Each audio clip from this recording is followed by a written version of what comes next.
नमस्ते दोस्तों, आज हम बात करेंगे उन लोगों के बारे में जो ईश्वर पर विश्वास रखते हैं। अगर आप भी उनमें से एक है तो वीडियो को लाइक, कमेंट, शेयर और सब्सक्राइब करना ना भूले। एक गरीब की सच्ची प्रेम कहानी। एक गरीब की सच्ची प्रेम कहानी। अगर मेरा प्यार सच्चा है तो तुम एक दिन मेरे पास जरूर आओगी। हाँ, ये कहानी एक गरीब की सच्ची प्रेम कहानी, एक गरीब लड़के की सच्ची प्रेम कहानी है जो आपने सच्चे दिल से उसे प्यार किया था। गरीब की सच्ची प्रेम कहानी। आज की कहानी एक गरीब लड़का की सच्चा प्रेम कहानी थोड़ा अलग होने वाला है, क्योंकि आपने अक्सर सुना ही होगा कि प्यार में ज्यादातर गरीब लड़का या गरीब लड़की ही धोखा खाते हैं। मगर क्यों? कभी आपने ये सोचा? अगर नहीं तो मैं आपको बता दूं कि जो लोग आमिर होता है वह लोग सिर्फ अपने पैसा से ही प्यार करता है, क्योंकि उन्हें सच्चा प्यार की भाषा समझ में ही नहीं आता। वह तो सिर्फ अपने मजे के लिए वह मासूम गरीब लड़का से प्यार करता है और उसका मजाक उड़ता है। लेकिन जब उन्हें पता चलता है कि सच्चा प्यार किया होता है और सच्चा प्यार से बढ़कर और कुछ नहीं है, तब सही बहुत देर हो जाता है।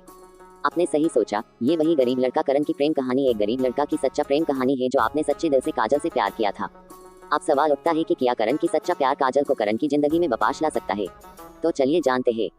Real love story in Hindi, hot touching love story. एक गरीब की सच्ची प्रेम कहानी, एक गरीब की सच्ची प्रेम कहानी। दो लड़का, एक का नाम विष्णु और एक नाम करण। ये दोनों ने ही एक ही लड़की काजल से प्यार करता था और काजल को भी विष्णु और करण दोनों पसंद थे। लेकिन सवाल ये है कि काजल तो विष्णु और करण दोनों से शादी तो नहीं कर सकता, उसे दोनों में से किसी एक चुनना पड़ेगा। इसलिए काजल ने फैसला लिया कि दोनों में से जो उसे ज्यादा सुखी कर पाएंगे वह उसी से शादी करेगा। काजल ने जब देखा कि विष्णु के पास बहुत ही पैसा है और वह एक आमिर घर की लड़का है, तब काजल ने करण को छोड़कर विष्णु से प्यार करने लगा, क्योंकि करण एक गरीब का लड़का था और उनके पास गरीबी के सिवाय और कुछ नहीं था। एक दिन पायल ने करण को बुलाया और कहा, मैं तुमसे प्यार नहीं करता। करण जब पूछा क्यों, तब काजल ने कहा, तुम्हारे पास गरीबी के सिवाय और क्या है मुझे देने के लिए, लेकिन विष्णु वह एक आमिर घर की लड़का है और मुझे बहुत खुश रखेंगे। करण ने कहा, मैं तुम्हें बहुत प्यार करता हूँ काजल, मुझे छोड़कर मत जाओ। मेरे पास पैसा नहीं है, ये बात सच है, लेकिन मैं तुम्हारी जिंदगी प्यार की खुशी से भर दूंगा, प्लीज मुझे छोड़कर मत जाओ। काजल ने कहा, पैसे के बिना प्यार खिड़की से उड़ जाता है करण, मुझे समझने की कोशिश मत करो और एक बात, आज के बाद मुझसे मिलने की कोशिश मत करना। करण ने कहा, जब तुमने फैसला कर ही लिया है तब और तुम्हें मैं नहीं रोकूंगा, लेकिन आज मैं एक बात कह रहा हूँ, ध्यान से सुनो। अगर मेरा प्यार सच्चा है तो मेरे पास तुम एक दिन जरूर आओगी। ये कहकर करण वहां से चला गया। 3 महीना बीत गया और उधर काजल और विष्णु की प्यार धीरे धीरे और भी गहरा होने लगा। लेकिन इधर वह गरीब लड़का करण जो काजल से बेपनाह मोहब्बत करता था, वह खुद को रोक नहीं पाया और इसलिए वह हर रोज काजल की खबर लेने के लिए काजल के पास जाता था। इसलिए जाता था कि काजल कैसा है, उसे कोई तकलीफ तो नहीं है। करण काजल की जितना बार खोज करने के लिए जाता था, काजल करण को उतना ही बार अपमानित करके उसे भगा देता था। फिर भी काजल के लिए करण की प्यार कम नहीं हुआ था। करण काजल को पहले जितना प्यार करता था, वह आज भी काजल को उतना ही प्यार करता था। ऐसा करते करते और 3 महीना और बीत गया। एक दिन विष्णु ने काजल को एक पार्क में बुलाया और काजल सही वक्त पर पार्क में चला आया। दोनों मिलकर पार्क में बैठे बैठे आपने प्यार की बातें करने लगा। तभी अचानक विष्णु ने काजल को कहा, क्यों ना हम दोनों एक दूसरे की और करीब आ जाए। काजल ने कहा, मतलब? विष्णु ने कहा, मतलब मैं तुमसे शारीरिक संबंध बनाना चाहती हूँ। काजल ने कहा, विष्णु तुम ये किसी बात कर रहे हो, मैं शादी से पहले को भी ऐसा काम नहीं करूंगा। विष्णु ने काजल को बहुत रिक्वेस्ट किया, लेकिन काजल ने विष्णु का एक भी बात नहीं मानी। विष्णु ने हर रोज काजल को अपने साथ शारीरिक संबंध बनाने के लिए बोलता था, लेकिन हर बार काजल ने ना कहे देता था। विष्णु ने काजल के साथ शारीरिक संबंध बनाने की बहुत समझने की कोशिश की, लेकिन नहीं हो पाया। हर बार काजल ने विष्णु को माना कर देता था। ऐसा करते करते और कुछ दिन बीत गया। जैसे जैसे वक्त बीतता जाता है, बसे बसे विष्णु ने अलग अलग बहाने बनाकर काजल को राजी करने की कोशिश करता है, लेकिन काजल की वही एक ही बात, सदी से पहले हम कुछ नहीं करेंगे। विष्णु की बार बार वही एक ही बात सुनते सुनते काजल को बहुत गुस्सा आने लगी और काजल ने विष्णु को एक दिन कह ही दिया कि अगर तुम्हें मुझसे शारीरिक संबंध बनाने का इतना ही शौक है तो मुझसे शादी कर लो और उसके बाद तुम्हारे दिल में जो आए वह करो, और मैं ना भी नहीं कहूँगा। विष्णु ने तब कहा, मेरी जानू, मैं अभी तुमसे शादी नहीं कर सकता और थोड़ी दिन बाद में तुमसे शादी जरूर करूंगा। तब काजल ने कहा, ठीक है, जब शादी करोगी तब जो करना चाहते हो वह कर लेना, लेकिन उससे पहले नहीं। ये कहते हुए काजल ने वहां से चला आया। इधर करण ने हर रोज काजल की खबर लेता था। एक दिन अचानक काजल की मन में करण की बात याद आई और वह सोचा कि एक बार करण की परीक्षा लेते हैं कि वह मुझसे अभी भी कितना प्यार करता है। एक दिन करण काजल के पास आया उसका खबर लेने लेके, तभी काजल ने करण को कहा, मुझसे प्यार करते हो। एक दिन करण काजल के पास आया उसका खबर लेने लेके, तभी काजल ने करण को कहा, मुझसे प्यार करते हो? करण ने कहा, हाँ करता हूँ। काजल ने कहा, तुम मेरे लिए क्या कर सकते हो?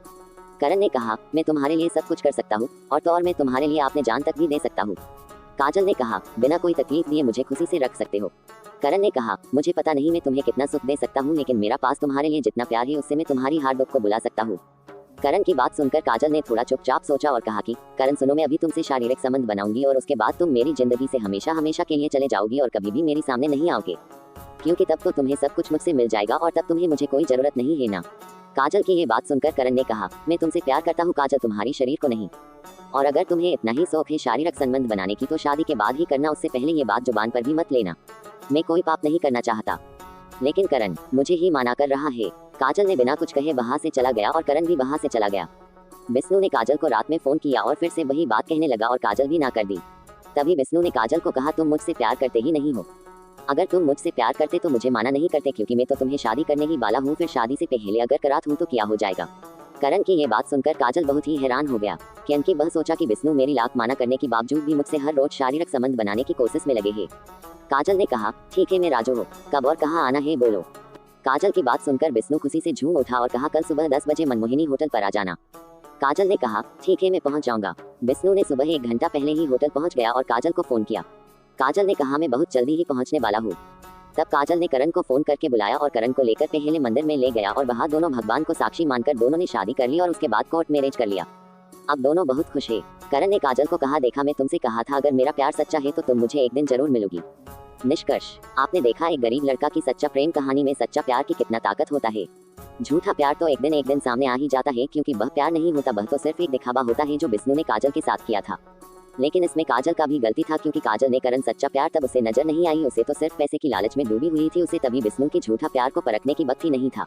लेकिन जब विष्णु ने काजल की माना करने के बाद भी उसके साथ शारीरिक संबंध बनाना चाहता था, तभी काजल को पता चला कि विष्णु मुझसे नहीं मेरी शरीर से प्यार करता है।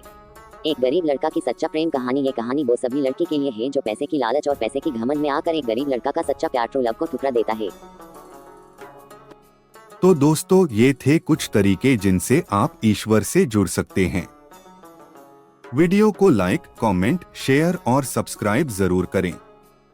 हम मिलते हैं अगले वीडियो में, तब तक के लिए शुभ रात्रि।